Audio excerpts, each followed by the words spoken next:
Hi guys, good morning. Shout out to all of you. Happy Saturday guys. So nakikita ninyo, ayan, merong tubig. Ang laman yan. Tapos baso po yan nakatakip. So, hindi ko alam kung lahat naniniwala sa inyo. Pero karamihan sa mga taga Bicol or probinsya naniniwala sa ganitong katabihan. Na kapag inuubo ka na hindi gumaling-galing, na kahit uminom ka na ng maraming gamot, etc.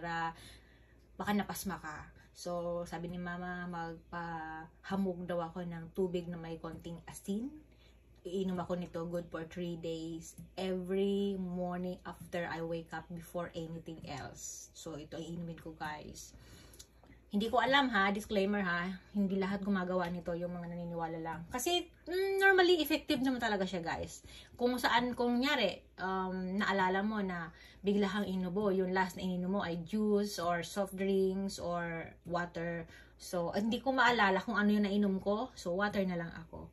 So, ito siya guys. Si mama ay kinuha niya to kanina. Nilagay ko to kagabi before ako matulog, mga alas 8:30 in the evening. Tapos binaba ni mama kaninang mga alas 5 kasi daw baka mainitan. So, ngayon alas 8 na. So, ayan. Ito na guys, malamig siya.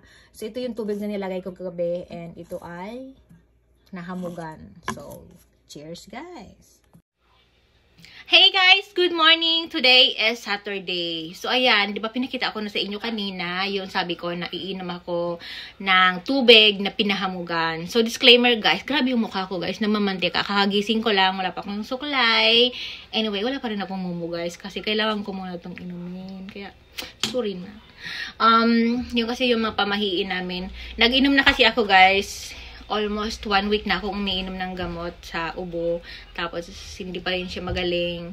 Tapos, nag-inom na rin ako ng mga kung ano-ano, mga lagundi, mga supplement. Tapos, gumaling siya, pero hindi siya yung totally galing na as in nawala. So, ngayon, sabi ni mama, try ko daw mag-inom nitong pinahamugan na tubig na may konting asin. Merong parang ano, ayan.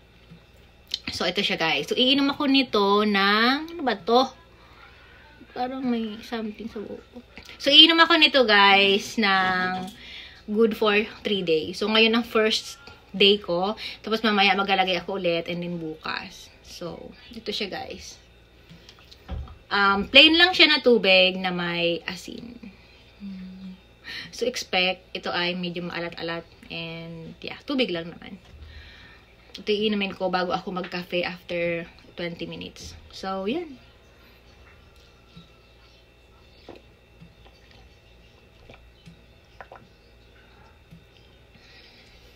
Yun, nalalasahan ko na yung asin.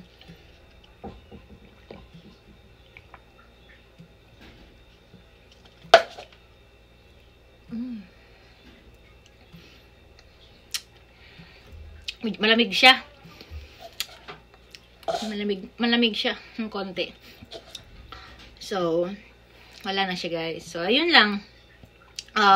Bukas ako ulit iinom and then next day. So, yun ang mga kwento, ang mga pamahiin sa Bicol na kapag hindi ka pa gumaling, magpahamog ka, baka napasma ka, o diba? Hindi lahat naniniwala ng gano'n. Ikaw naniniwala ka ba? Comment down below. So, ayun. Happy Saturday guys sa inyong lahat. And thanks for the support. So, mga after 20 minutes, ako ay magkakape na. And yun, wala na siya laman. Wala na, bukas ulit. So, nagumalang na yung ubo ko kasi naimsa ko. Ayoko na may ubo ako. Nag-umpisa kasi ito nung naambunan ata ako or nung uminom ako ng malamig tapos galing ako sa initan. Anyway guys, that's it for now and thanks for joining and love.